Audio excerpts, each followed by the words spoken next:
kabar kelompok capir semua? Halo, halo, halo, halo. Waduh, Hai. senang banget ketemu lagi dengan kelompok capir semua yang ada di seluruh dunia yang fana ini ya. Dunia. Senang banget hari ini kita memang gak janjian tapi memang kita senang dengan baju hitam. Oh iya. Aduh. Ini kita memang ini sebuah pernyataan sikap ya. Enggak juga. Atas apa nih? Atas apa? Ya emang karena kebetulan aja Raki pakai, gue juga ya ternyata pakai. Mungkin salah satu karena menurut saya bukan masalahnya adalah lebih ke konon katanya ya baju hitam itu membuat orang tampak lebih nggak kelihatan lekuk badannya yang mungkin terlihat lebih membesar misalnya gitu. Ini apa? Katanya, ilusi optis. Ya? Gitu. Jadi kan mungkin blank jadi gitu ya. Gitu katanya. Ini menurut gue suka baca-baca aja beberapa, jadi baju-baju yang warnanya hitam itu apa itu apa namanya, jadi bisa digunakan lah. Cuma Raki yang selalu rutin memakai baju kelas 1 ini. Ya, nggak rutin, cuman pakai lagi aja. Gue bukan yang nggak mau pakai, Ki. Terus terang, itu kelipet-lipet entah di mana. Oh. Gue kira udah kekecilan ya, enggak ya? Itu juga. Oh. Ada lemak-lemak PPKM yang meningkat dalam 3 bulan terakhir ini. PPKM. Lemak-lemak PPKM udah 1,5 tahun ya, berarti ini ya. Oke. Selamat datang sekali lagi di kelas Sabtu ya, teman-teman. Terima kasih banyak udah datang dan menonton acara ini ya. Mudah-mudahan semuanya sehat ya. Sekarang udah mulai ini lagi ya, semakin baik lah mudah-mudahan ya. Jadi udah makin buka, kantor udah mulai bergerak dengan baik. Mudah-mudahan lah kita bisa berdampingan dengan COVID ini dan malah jadi bisa sehat semuanya gitu, dan bisa. Walaupun juga ada beberapa untuk teman-teman di Jakarta mungkin ya, banyak saya nonton beberapa kemacetan muncul kembali seperti sedia kala ya, gitu ya, gitu ya. Jadi itu juga mungkin ya perlu di inisiasi ya, gitu, kemacetan, gitu. Dan apa namanya? Nah mungkin salah satu part yang kita pengen bahas ini ya mungkin dari kemacetan. Kan kemacetan juga sebenarnya kan itu ada dampak lingkungannya mungkin ya. Ada dampak lingkungannya pasti. Jadi misalnya udah mau macet terus begitu. Konon kan teman-teman suka lihat pernah dulu waktu zaman awal-awal apa namanya pandemik tuh, langit Jakarta kok rasanya lebih biru ya katanya. Iya. Gitu. Terus udah gitu. Sampai kelihatan gunung. Gunung Gede atau Gunung Salak ya, gue lupa. Ya, yang ada di belakang-belakang itu. Jadi kan wah keren banget nih gitu. Dan sekarang udah kembali lagi, mungkin ada hal-hal juga yang mungkin yang kita pengen ngobrol nih di episode kali ini yang hubungannya dengan mungkin sustainability, apa nih yang udah kita lakukan juga untuk bisa lebih mungkin ramah lingkungan ya, karena baru-baru ini ada conference ya gitu, jadi conference-nya UN COP26 kalau mungkin teman-teman lihat gitu ya. Jadi ada UN Climate Change Conference gitu ya. Jadi tahunan gitu COP itu ya. Terus udah gitu dia itu banyak ada di headline di beberapa tempat, dan mungkin kita juga pengen melihat sebenarnya Indonesia itu kita sebagai mungkin citizen of the world mungkin ya, kita apakah berkontribusi juga nggak ya, atau apa sih sebenarnya mungkin kontribusi kita ke dalam menghadapi si climate change crisis ini gitu ya. Dan kita kayaknya nggak bisa berdiam diri, dan kita perlu melakukan sesuatu sih sebenarnya ya, karena it's happening di beberapa happening di ya terus aja di kita. Gue sempat baca juga di beberapa tempat ya, kayak misalnya level air di Jakarta tuh kayaknya juga udah, atau Jakarta yang semakin turun sedikit atau levelnya yang semakin naik ya, tapi udah ada mulai terasa tuh dampaknya gitu. Jadi kita apa nih yang mungkin kita bisa coba lakukan gitu. Itu sih yang pengen kita bahas mungkin pada hari ini. Mungkin ada praktis-praktis apa yang bisa dilakukan atau dilihat bisa dilakukan. Terus udah gitu biar kita bisa raise awareness dan menjadikan bumi ini jadi bukan bumi itu warisan dari nenek moyang, tapi merupakan titipan dari anak cucu gitu. Katanya gitu. Gitu katanya bumi itu. Nah, itu udah seperti kayak kalimat penutup ya. Penutup ya. Makanya gue udah selesai. Nah, ya benar juga ya. Nah, itu kita bukan dan tutup dengan itu ya. Nah, yang pengen gue tanyain mungkin pengen ngobrol di sini. Mungkin di sini apa aja sih ya yang mungkin bisa kita lakukan atau lu lihat udah dilakukan dan mungkin kita bisa mulai ikut sama gerakannya tersebut gitu ya, sehingga kita bisa lebih environmental friendly lah, lebih sustainable gitu dalam beraktivitas, keseluruhan aktivitas bisnis kita setiap hari lah gitu. Mungkin ada yang mau Iwan mungkin bisa mulai nggak, Wan? Karena di lingkungannya ya itu udah ada katanya beberapa gerakan yang bisa jadi contoh nih kayaknya. Gimana, Wan? Ya. Ya, maksudnya gerakan-gerakan ini kiri, tengah, atau kanan ya? Oh, enggak, bukan itu. Gitu. Ini berhubungan dengan baju kita pakai juga nih. Balik lagi ke situ. Oke. Apa ya? Mungkin sebelum ke activity ataupun gerakan-gerakan yang sudah mulai dilakukan, gue mungkin lebih ke mencoba merefleksikan apa sih yang selama ini gue rasa salah dilakukan dan kurang ramah lingkungan gitu ya. Yang selama ini dirasakan adalah sepanjang pandemi ini yang gue sadar adalah lebih banyak membeli makanan dan banyak berbelanja secara online. Yang sadar nggak sadar jumlah sampah baik itu dari sisi packaging, plastik, kardus segala macam itu jadi lebih tinggi sih. Ya? Sangat meningkat secara signifikan. Jadi sekitar bulan kemarin gue pernah coba nih, biasanya kan kalau tiap hari ada sampah yang langsung dibuang gitu ya. Terus gue coba nih, gue tumpukin semua sampah yang dalam seminggu terakhir nggak dibuang dalam 1 minggu, pengen tahu jadi sebanyak apa sih.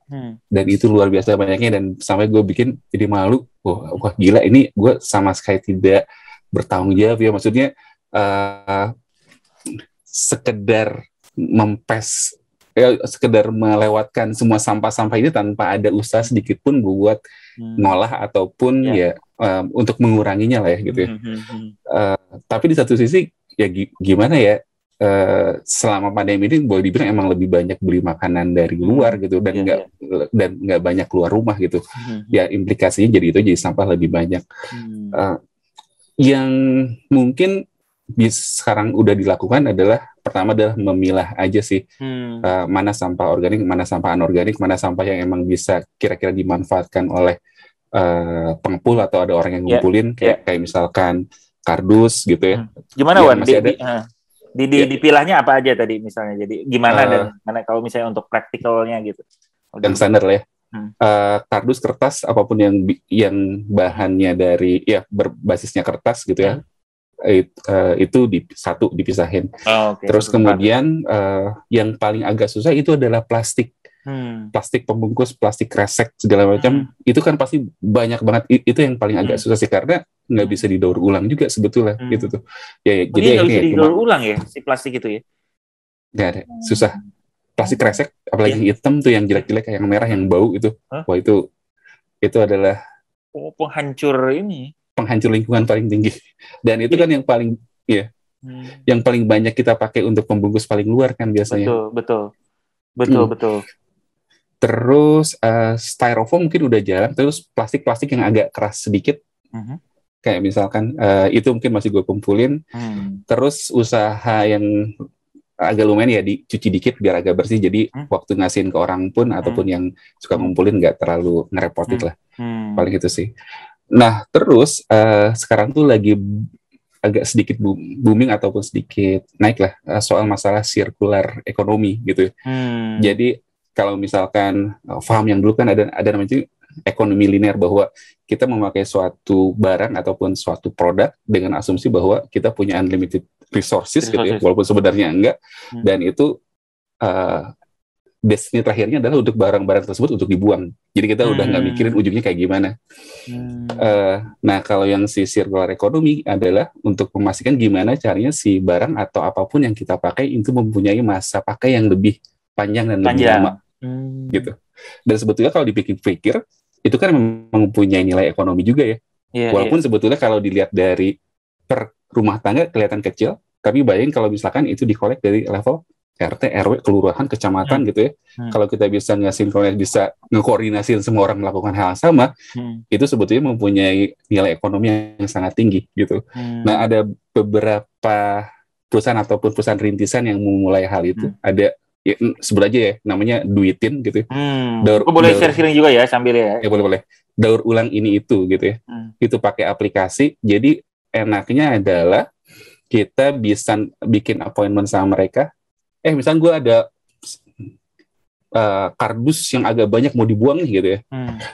Nah, kita bisa telepon, bukan telepon sih, pakai aplikasi kontak, gitu ya, janjian kontak sama mereka kira-kira jam berapa mau datang, nanti mereka jadwalin, terus nanti si sampahnya ditimbang, terus kita dapat either point, voucher atau apapun, rewards atau apapun lah gitu.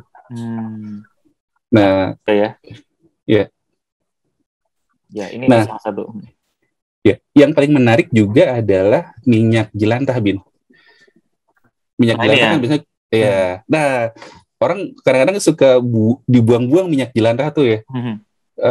Ya karena mungkin udah gilih juga gitu, kayak misalkan bekas goreng jengkol, ikan asin segala macam udah sampai hitam gitu ya. Padahal sebetulnya itu masih mempunyai nilai ekonomis yang sangat tinggi gitu. Si minyak jelantah itu kalau di liter per kilo itu bisa sampai sekitar 4.000 sampai 6.000 lah, tergantung tingkat kemurniannya. Jadi semakin jernih itu semakin tinggi nilainya, ya semakin hitam ya semakin jelek nilainya.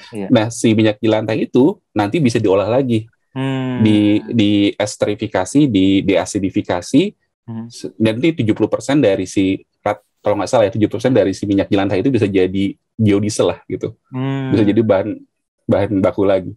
Kan lucu juga ya, kita pakai bahan bakar, terus pas di start keluar bau jengkol ataupun bau ikan asin. Jadi memberikan efek yang lebih positif daripada jadi hari ini bau apa nih ya? Jadi lapar ya. Nyium mobil gitu. Wah, menarik juga ya berarti ya kalau gitu ya. Ini sebuah pemikiran yang menarik juga ya. Jadi kalau circular ini, jadi kita pengen untuk bahwa kita tuh ada awareness lah, minimal pemikiran bahwa ini ujungnya tuh kita tuh bukan ketika konsumsi itu selesai ya, tapi mungkin packagingnya bisa dipakai lagi atau apa ya, itu yang mungkin perlu banyak dipikirkan sih. Yang kadang-kadang yang gue suka kepikiran adalah pada waktu ngebuang sampah gitu ya. Kadang-kadang kalau misalkan lagi teledor ataupun lagi malas lah ya, kadang-kadang suka segala macam dimasukin, plastik, sampah, kertas segala macam sama yang bekas makanan segala macam gitu ya. Organik, terus mikir ya, ini dibuang kemana ya? Ya tahu sih ujungnya ke tempat pembuangan akhir kayak di Bantar Gebang segala macam, terus nggak kebayang bahwa ini kita numpuk sebanyak ini dan kita betul-betul ignorance ataupun boleh dibilang gue ngerasa agak bersalah sih dengan melakukan hal itu gitu. Yang mungkin dengan memahami secara real gimana sampah itu sebetulnya dikelola dan itu menjadi permasalahan yang sangat besar. Tiap tahun kan sampah itu beratus-ratus ton gitu ya dihasilkan, dan sekarang pun jadi permasalahan buat semua kota besar. Kemana sampah itu akan dibuang, kemana sampah itu bisa dikelola secara benar, dan gimana itu bisa menjadi suatu bisa disolusikan lah. Kayak kalau nggak salah kayak di Jawa Barat, katanya sampah itu bisa dibakar untuk jadi energi kan, jadi PLTS. Yang mungkin itu udah jadi satu hal yang umum buat di Eropa, kayak di negara Skandinavia kalau nggak salah, banyak tuh ya kayak PLTS itu. Betul. Ini jadi ke kota gue kalau nggak salah ya, Malmo ini 80% atau hampir 100% itu dari waste. Dari sampah. Iya. Luar biasa ya. Tuh, Dan mereka kan kekurangan ya, jadi bukan kekurangan ya, jadi pernah kan dulu ada istilahnya harus mengimpor sampah untuk ini. Nah itu jadi kita impor saja berarti dari Indonesia ke Malmo. Enggak, tapi just to ini aja jadi dari at least sebagian besar ya, setahu gue tuh ini dari waste energy ininya. Gitu. Oh, jadi menarik juga ya Wan ya. Jadi si pemikiran itu tadi yang cerita sempat ngumpulin itu pas udah preparation atau pas udah online ya, belum ya? Karena itu it's a good ini juga kayaknya experience ya. Tadi kan lu kan bilang gue pernah nih sekali ngumpulin apa namanya? Iya. Berapa lama gitu jadi untuk ngeliat wah ternyata banyak juga ya gitu. Iya, dan banyak banget. Iya sampai ada sekitar berapa 5 kantong gitu ya. Oh gitu ya. Untuk kali itu. Kebayang ya kita dari satu rumah itu ya. Itu dari satu rumah gitu. Udah kebayang satu RT, satu RW, satu kecamatan, satu kota, berapa banyak sampah yang dihasilin gitu. Maksud gue kita kadang-kadang balik lagi karena kita tuh kadang-kadang nggak mau tahu dengan gimana sih akhir sampah itu akan berakhir. Iya. Jadi sebetulnya kita kayak nutup mata kan. Iya, betul. Cuman kalau misalkan kita tahu nih gitu ya, ini gimana sampah dikelola dan berakhir gitu ya, pasti kita bakalan mikir 2 kali sih. Iya. Mungkin kita perlu ada tour ke Bantar Gebang gitu ya, buat akhirnya bisa ya, lihat dengan mata kepala sendiri gimana sih sebenarnya sampah ini dikelola ya, untuk lebih ngebuka lagi pengetahuan kita soal permasalahan di kota ini kita tuh sebenarnya kayak gimana sih. Iya, menarik. Kita memang sudah harus meningkatkan diri ya. Jadi zaman dulu kan kita buang sampah pada tempatnya, itu yang paling pertama ya. Yeah. Kita juga apakah kita udah di sana saat ini, masyarakat kita mungkin masih perlu, cuman kita mungkin sekarang udah perlu bagaimana kita bisa memilah ya. Nah, itu dia Bin. Kita kan suka bilang buanglah sampah pada tempatnya. View-nya adalah membuang. Kita kata-katanya aja udah itu ya. Dengan membuang berarti kita kan kayak satu activity yang udah stop di situ. Iya. Cuman kalau kita bilang bahwa tempatkanlah sampah pada tempatnya gitu. Berarti kan ada satu activity lain kayak misalnya, gue memilah mana yang bisa di recycle, mana yang enggak gitu. Betul. Karena dengan kita bilang buang berarti ya buang sendiri itu kan udah hilang dari kita ya. Buang air misalnya gitu ya. Itu udah buang air besar ya, kita tidak tempatkan air besar atau ini ya. Ya betul. Iya, menarik. Iya. Jadi psikologisnya juga ini ya, betul. Iya. Apa namanya? Ya itu juga itu salah satu part yang pemilahan ini ya. Karena di beberapa negara gue nggak tahu, mungkin Jepang kayak gitu juga kayaknya itu udah harus kali ya. Kalau di sini gue juga sekarang kan jadi misalnya ini apartemen, terus kita punya biasanya satu tempat di kayak gudang gitu yang isinya adalah bukan box ya, kontainer gede untuk sampah, dan itu dikasih tahu plastik, plastik, paper, botol, gelas, beling, sama organik gitu. Nah, mereka di setiap itu di tempat itu menyediakan kantong plastik kertas. Jadi kalau kita buang sampah organik itu semua di situ. Jadi tinggal ditutup pakai kertas itu, terus dibuang ke tempat itu. Jadi semua yang ada di dalam itu isinya organik. Jadi mungkin bisa langsung jadi kompos atau apa gitu. Iya, benar. Terus jadi dan memang kesadaran individunya untuk memilahnya itu ya yang perlu dikembangkan kali ya. Jadi itu satu. Terus ini ada insentif juga gitu dari pemerintah. Jadi suka kayak misalnya botol minuman. Botol minuman itu di situ ada tulisannya, ada harganya si botol itu tuh. Oh iya. Satu kron, 2 kron gitu ya. Jadi lu kalau misalnya di mall, di supermarket biasanya ada tempat pendauran ulang. Jadi lu misalnya kadang-kadang orang datang ke mall tuh bawa ini. Seringkali orang bawa satu kantong gitu ya, isinya botol plastik apa segala macam, dia bawa, dia masukin, misalnya ada 10 botol gitu, ya lumayan, 20 kron, atau misalnya 40 botol, dia dapat duit lagi. Itu mungkin yang sirkular itu mungkin kayak gitu ya. Jadi benar. Tapi benar, maksudnya sampah ini nggak bisa direduksi jadi masalah kota aja gitu. Tapi sebenarnya adalah masalah individu, karena yang menghasilkan sampah itu adalah individu. Betul. Dan orang mesti sadar bahwa sebetulnya sampah itu mempunyai nilai ekonomis gitu, kayak tadi tuh. Sebetulnya tiap botol PET itu kan ada nilainya. Iya.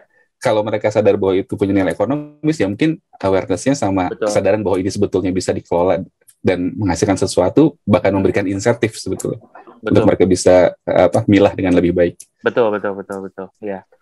Biar kita bisa ya benar juga ya. Jadi bisa mungkin individu kita lompat capir semua nih ya, ingat ya, mungkin ya bukan juga masalahnya kota seperti apa, tapi masalah kita sendiri gitu ya, as a person juga mulai dilakukan gitu. Jadi karena untuk sampah ini, jadi ada beberapa yang salah satu yang sangat banyak ya di sini itu adalah toko second hand gitu ya. Nah itu salah satunya juga ini gitu, karena orang tuh nggak pengen beli baju, karena baju itu misalnya satu baju tuh ya, itu sebenarnya ketika lo bikin tuh air tuh berapa konsumsinya, terus udah gitu ini berapa konsumsinya apa segala macam. Jadinya orang banyak yang punya second hand shop untuk bisa lebih sustainable juga gaya hidupnya. Gitu. Nah, Raki mungkin ada pandangan juga Raki, gimana untuk yang perilaku sustainable-nya itu yang mungkin lo bisa pernah lihat atau bisa share gitu. Ya, sebenarnya ya mungkin kita ngomongin masalah isu lingkungan ini udah puluhan tahun ya, udah cukup lama lah gitu ya. Mungkin ingat-ingat 20 tahun lalu tuh kita udah ngomong masalah isu lingkungan, udah bicara green gitu, walaupun slowly but sure kita makin kesini makin sadar dan makin ngerti. Nah, Indonesia sendiri sebenarnya kalau kita baca di beberapa referensi, Indonesia itu menjanjikan kepada dunia pada tahun 2040 Indonesia itu bebas sampah plastik. Tahun 2040 ya? Sebentar lagi ya? Wan, kayaknya masih di mute ya memang. Oke. Jadi sebentar lagi itu ya, cuma 19 tahun lagi loh. 2025 menjanjikan mereduksi sampah plastiknya 70%. 2025, 4 tahun lagi. 4 tahun lagi. Gila. Ini dibahas waktu di Davos, waktu meeting World Economic Forum, gitu. Which is diapresiasi sama dunia, gitu ya, dan memang ditekan oleh dunia karena memang kita salah satu negara yang menghasilkan sampah yang cukup banyak, gitu, dan mencemari laut. Nah, gue lihat di beberapa hal sebenarnya udah mulai didorong ya. Jadi sekarang kalau kita ke beberapa daerah di Indonesia memang sudah jelas-jelas di toko-toko udah tidak menyediakan plastik lagi gitu dan lain-lain. Dan kampanye menggunakan plastik, pengurangan menggunakan plastik itu sudah cukup banyak lah ya sekarang. Kayak gue udah lama banget lah nggak nyentuh sedotan plastik gitu ya. Iya, betul. Sekarang terus di rumah gue juga bicara ya, karena tadi kalau kita belanja ke minimarket ke supermarket udah hampir nggak ada lagi kantong plastik ya. Cukup kurang ya sekarang. Nah, apakah cukup ya? Nggak juga gitu. Bener kata Iwan, pada saat kita belanja barang di e-commerce ya datangnya bungkusan plastik juga kok gitu, walaupun ada boxnya tapi penggunaan plastiknya masih cukup banyak. Betul. Yang bulat-bulat itu bubble wrap ya, itu banyak. Bubble wrap itu juga cukup banyak gitu. Terus isu berikutnya kita juga ada isu masker gitu ya. Sekarang kita juga bicara masker dan alat medis. Sampah cukup banyak. Jadi sampah itu memang menjadi isu yang sangat besar di Indonesia. Karena kita punya kita orangnya banyak gitu ya, dan gue nggak bicara kesadaran ya. Kalau gue sih ngeliat kesadaran mulai cukup tinggi sebenarnya, masing-masing rumah tuh udah mulai. Gue ngelihatnya masalah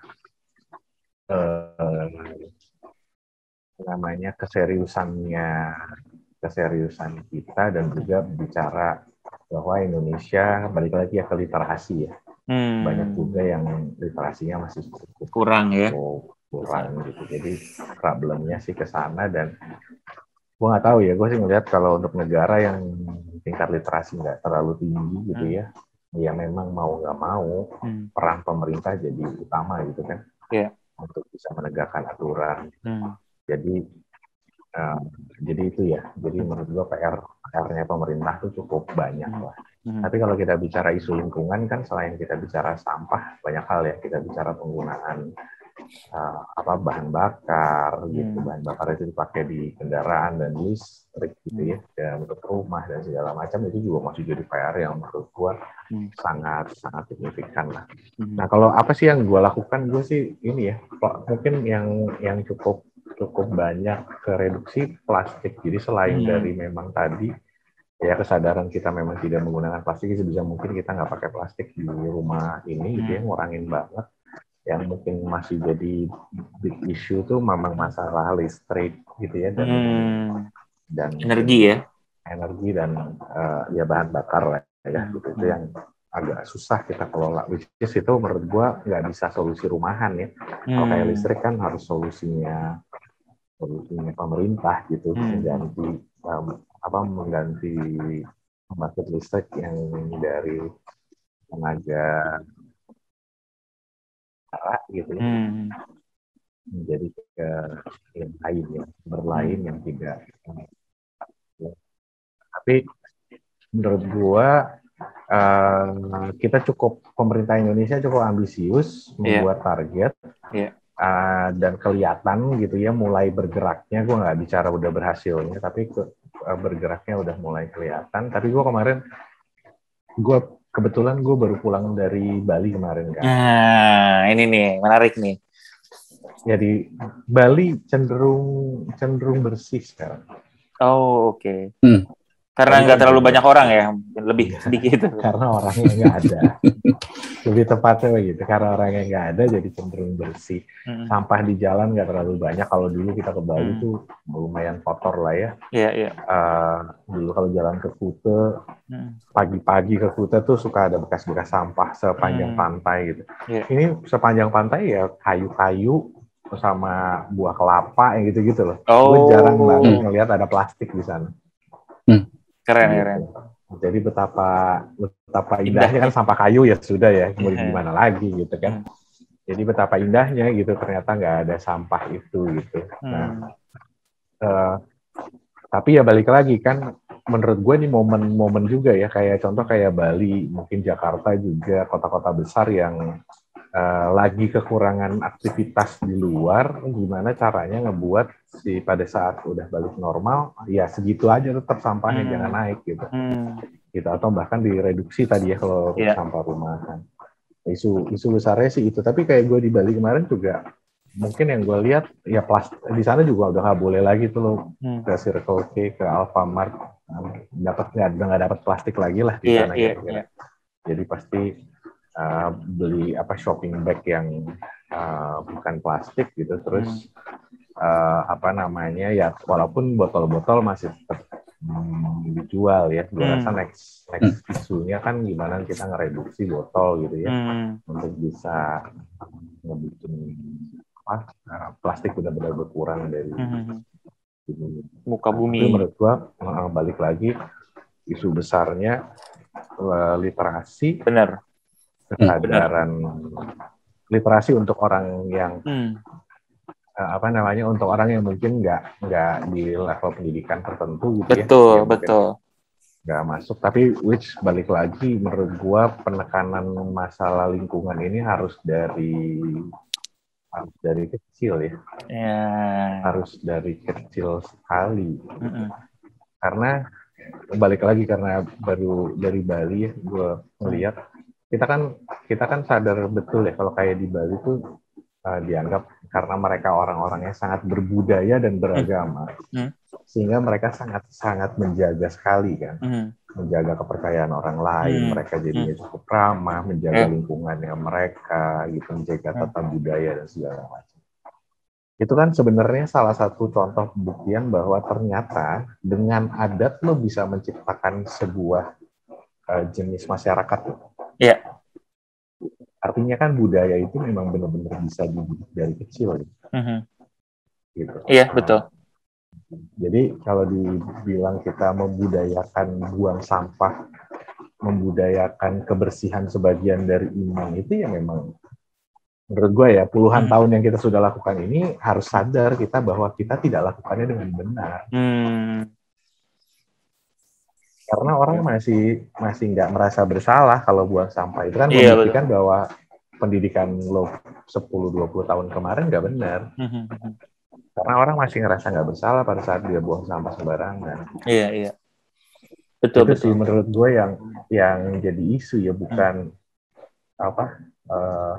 karena kalau sebagian besar sekarang kan, kemarin kita udah bahas ya di beberapa pertemuan lalu bicara literasi, sebenarnya tingkat pendidikannya juga udah naik, tingkat buta hurufnya juga makin berkurang gitu ya.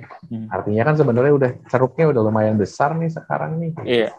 Nah sekarang gimana ngebawa ini jadi budaya menurut gue. Jadi mungkin bicaranya udah di level pendidikan, kemudian bicara juga mungkin di level adat, gitu ya. Mungkin mungkin yang ngelola Indonesia tuh mungkin bicaranya di level adat, itu juga yang perlu dilakukan ya. Gitu. Jadi oke, lo punya adat dan budaya begini gitu. Tapi mungkin lo bisa intervensi juga sih adat dan budaya, memasukkan tadi kebersihan. Kalau kemarin kita bicara financial literacy, mungkin kita masukin financial literacy di sana juga. Kita masukin apa di sana juga gitu. Mungkin bisa dikelola dengan cara-cara begitu sehingga nggak ada batasan tuh bahwa cuma anak yang sekolah yang ngerti atau anak yang ngerti. Betul. Gitu ya.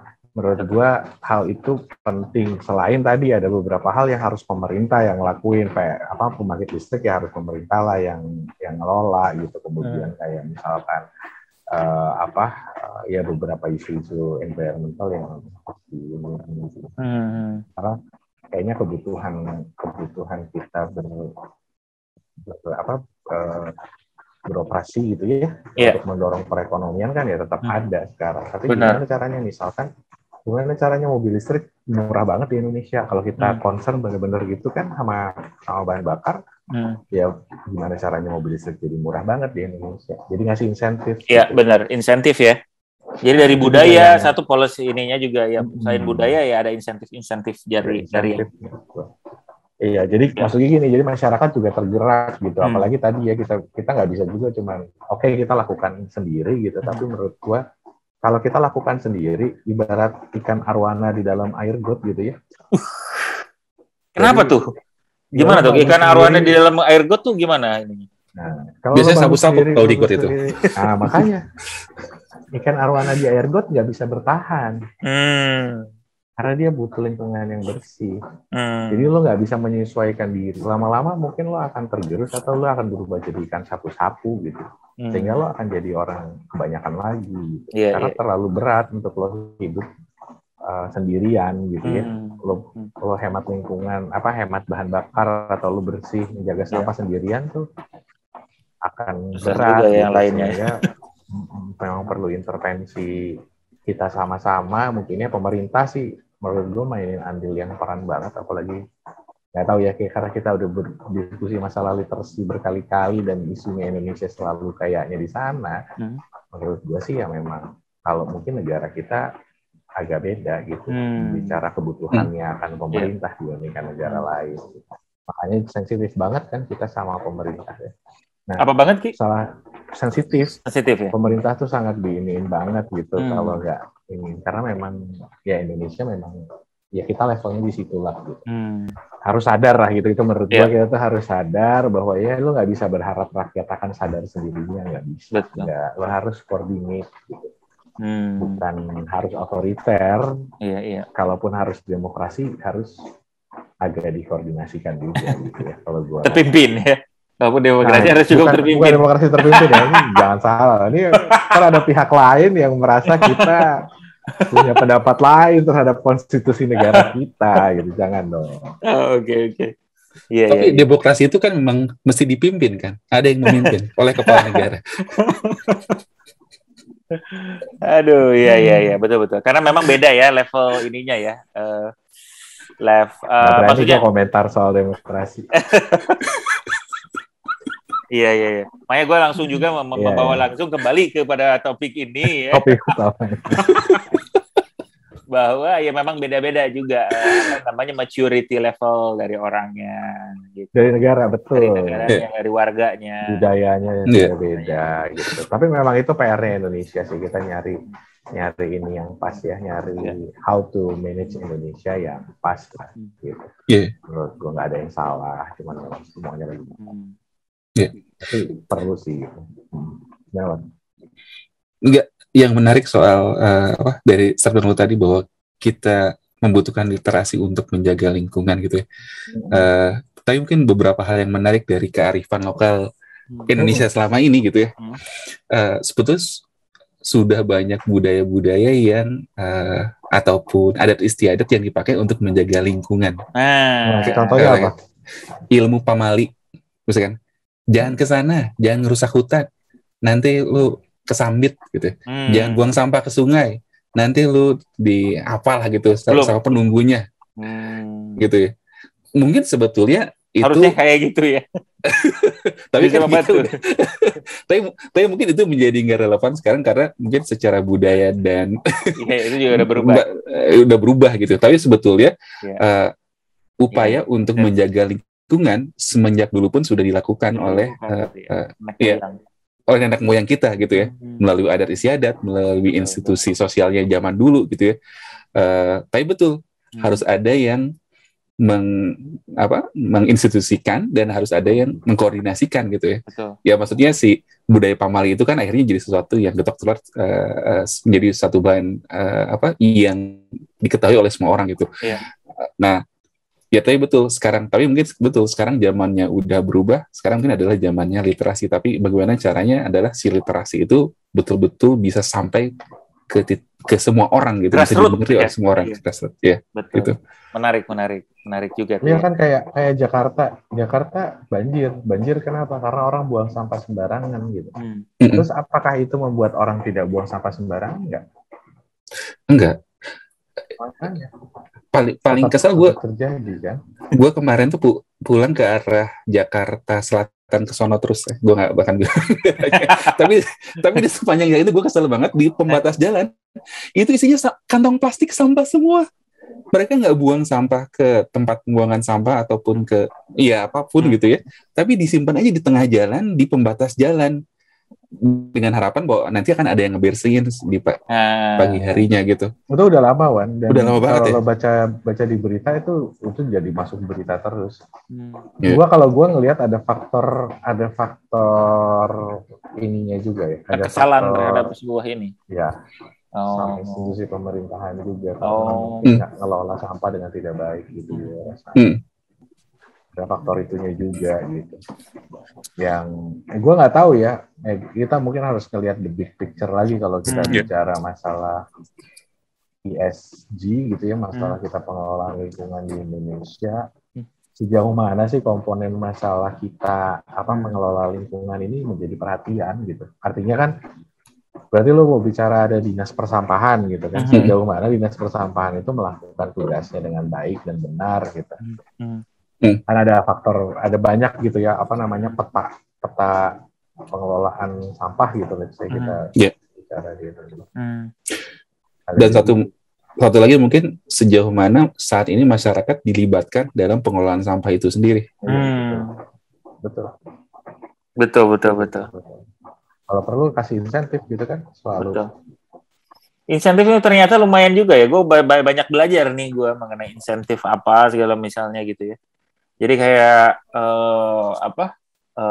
lu kalau misalnya kayak ini aja ya, tax waktu kemarin tax amnesty ya. Ada tax amnesty kapan gitu kita tahun berapa. Itu kan akhirnya lumayan bisa lu diputihkan ya, nggak usah bayar apa-apa, yang penting lu ini lapor dulu jadi ini. Itu tuh ada pergerakannya gitu. Jadi orang tuh memang perlu jadi industri gitu-gitu tuh memang perlu diberikan kayak gini kan. Agar orang juga pengen reward and punishment betul. Reward and punishment-nya tuh ternyata oke juga ya, berarti orang tuh memang nggak bisa kita cuman kasih tahu aja, hey jangan buang sampah.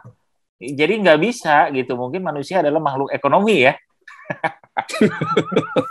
Pamrih gitu tuh ya. Iya. Kita apa loh? Buat saya apa? Oh iya. Buang sampah. Tapi duit enggak. Bukannya makhluk Tuhan yang paling seksi. Tergantung kita semester 1 FEB atau ini menyambut Dies Natalis yang ke-64 ya. Kan kita makhluk ekonomi. Gitu. Jadi ya orang tuh ya ada incentivize-nya juga gitu ya. Oh, misalnya dia melakukan waste management, misalnya industri dia dapat tax holiday atau apa gitu-gitu kayak gitu-gitu yang akhirnya orang tuh ya udah maulah secara duit gue misalnya masih untung. Dan even gue juga melihat akhirnya di negara yang even ya mungkin akhirnya jadi terbiasa ya. Cuman ya kayak tadi ya contoh yang si plastik yang ada harganya itu kan sebuah insentif untuk individu kan. Walaupun udah kesadaran misalnya orang buang sampah tapi lu tetap dapat duit gitu dari situ tuh. Intinya ya lu tetap juga apa namanya di drive diiming-imingi lah dengan itu gitu. Ya itu yang pemerintah akan terapkan juga di tahun depan ya. Kita bicara pajak karbon. Nah, gimana Ki pajak karbon nih? 2022. Jadi per tahun 2022 itu akan ada pajak yang dikenakan kepada barang-barang yang tidak ramah lingkungan. Gitu. Sehingga yang dia menggunakan karbon yang cukup besar gitu itu yang berbahaya terhadap lingkungan, dia akan dikenakan pajak yang lebih besar. Jadi mungkin itu ya kayaknya dengan disinsentif seperti ini menyebabkan penggunaan, kalau kita bicara plastik gitu ya sebagai tadi bahan berbahaya, kata Iwan bahan yang paling berbahaya, bisa jadi penggunaan plastik akan jadi cukup mahal. Jadi mungkin orang bikin minuman plastik udah nggak favorable lagi karena mahal plastiknya. Gitu. Mungkin itu yang akan didorong, which is kita nggak tahu berhasil atau tidak berhasilnya gitu ya, tapi mudah-mudahan itu bisa terakhir. Iya. Ya, betul. Ini yang sesuatu yang kita perlu lihat dan kelompok capil ini kita dari diskusi ini ada beberapa elemen ya yang tadi kita ambil. Yang pertama adalah individunya dari kitanya juga nih. Jadi kita ini tuh tanggung jawab kita juga individu. Terus Raki juga cerita tadi dari sisi government-nya tentunya juga ada kerangka yang perlu dibuat. Gitu ya. Iwan juga tadi share mengenai adat gitu ya. Mungkin juga si culture-nya, Raki juga share mengenai culture. Jadi semuanya nih it's our, karena ini ya mau nggak mau ya tempat tinggal kita sebelum kita pindah ke Mars misalnya gitu, ini adalah tempat kita yang kita punya gitu ya, ini satu-satunya gitu. Jadi dari individu kita perlu siapkan awareness dan kita lakukan langkah-langkah kecil maupun besar dari individu kita sendiri ya, apapun itu, mulai memilah, buang sampah tempatkanlah sampah pada tempat yang benar gitu ya. Terus begitu sadar pada ya semuanya tuh kita conscious bahwa ini ada impact-nya. Dari sisi budaya juga kalau kita punya influence di situ kita bisa lakukan. Ya mungkin lingkungan keluarga yang kecil gitu ya, lingkungan daerah sekitar RW RT. Dan juga kalau kita punya influence di sisi government gitu, mungkin sesuatu yang ini adalah sesuatu yang definitely critical untuk kita di depannya. Kenapa? Karena bumi kita ini ya bukan merupakan warisan nenek moyang, tapi merupakan titipan dari anak cucu kita. Luar biasa. Oke teman-teman, mari kita ketemu lagi di kelas Sabtu episode berikutnya. Bye-bye.